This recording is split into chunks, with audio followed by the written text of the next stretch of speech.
Hello, today I wanted to get on and briefly talk about one of the biggest dragons of resistance for me, and that is perfectionism. So hopefully by watching this video, you are getting a download so that your expanded consciousness will show you areas of your life where you are caught up in the trappings of perfectionism. Now, creating content like this, creating a video, I immediately ran up against this dragon of perfectionism. I thought, okay, my laundry's running, so it's kind of making this clanky noise, so I can't shoot a video. My hair's not done today, so I can't shoot a video. People will judge me. Or I'm not wearing like nicer clothes. I'm wearing like workout clothes. So I can't possibly make a video. It just wouldn't be at the quality that I should have things. That is perfectionism. You're watching this video right now because I'm able to produce something because I overcame that. Content creation, this is one of the biggest areas where your dragon of resistance will come up. So be aware of that. It shows up with people that have really messy homes, right? Because they don't have time to do it perfectly, so they don't do it at all. And they end up living in a home that's like really, really gross and disgusting, right? Ultimately, it all comes down to the actions that we take. And if perfectionism is swirling in our mind like a mind virus, let's recognize it and let's blast through it. I did that today, and that's why I'm creating this content. One of the ways the dragon of resistance shows up in the form of perfection is if you get stuck in a learning loop. We're in a time period where there is so much information out there, and there's so much good information, and it can feel like a noble activity to get yourself involved in learning and taking courses, and that's another dragon all of its own. But I wanted to highlight how perfectionism can keep us doing things that are good instead of doing the things that are best. So perfectionism can keep us in a good loop. I also wanted to talk about perfectionism as a form of fear. Fear is so sneaky. It shows up in a variety of ways in our lives, and it comes with various masks on it. A lot of that fear has to do with your fear of shining and your fear of being successful and your fear of actually truly knowing how powerful you are.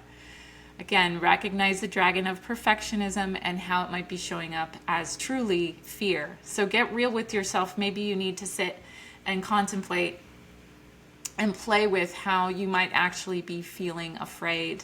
And if that's the case, just recognize it for what it is. And then when you can see it, then you can develop the strength and the will to break through. So I wanted to highlight that it is a form of fear. Perfectionism is also a form of low self-esteem. So if you feel caught up in it, just know that there might be some areas where you don't feel like you're good enough, or you don't feel like you would be loved or valued or accepted if you don't do things a certain way. A lot of these things did come from our childhood. We were imprinted with things from school, from parents, and from all these various places. And when you slow down and actually tap into the truth, it will be revealed to you that you are good enough. You do have what it takes. And it's just important to reconnect with that. I'm reading the book, The Untethered Soul, about connecting with the truth of who you are. And the truth of who you are is not your mind, and it's not your emotions. So it almost teaches you to look at your human self with the emotions and the mental chatter and all the mental stuff that goes on as a separate object. So for the sake of understanding this, you kind of look at these things like an object. So if you feel triggered, or you're not good enough, or I can't do this because it's not perfect, then pull yourself back and observe. Observe your human self as having a thought that led to an emotion that is keeping you from taking right action. You can observe that whole process. So that's an important thing I wanted to say. So read that book, Untethered Soul, because when you can start observing those things, when the low self-esteem comes up, or when the things rooted in fear come up, you can let them go. You can actually let things go, you guys. We don't need to stay in this whole loop. See, there's my laundry going. It's not a perfect video. You can stay in this loop of mental chatter of not being good enough, of not taking action, or staying in a loop that's good enough, right? Learning loop. If you can start to observe those things and see them almost as separate from you, then what I literally do, and this is why I keep doing this, is I open my hands, and sometimes it's just in my mind and my imagination. I take a deep breath and I let it go. You can literally let it go. There's no need to stay in healing mode. Oh my gosh, I'm always healing. We're here to heal. Woe is me, the wounded healer, right? And we can let it go at any time, and you have permission to enjoy your life and to be free and to be happy. Okay, that was a bit of a tangent. I wanted to talk about the energy of perfectionism and how it feels like compression. To me, it just does not feel very free. It doesn't feel very creative.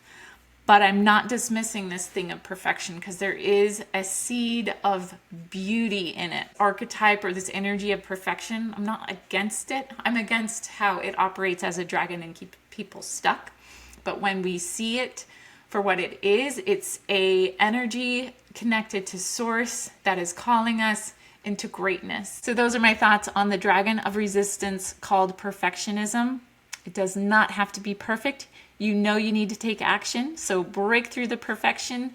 Actually notice that it is a form of fear and insecurity, and that is not who you are, so you will break through. It also contains this really incredible seed of divinity within it that will push you towards greatness. Greatness all in divine timing.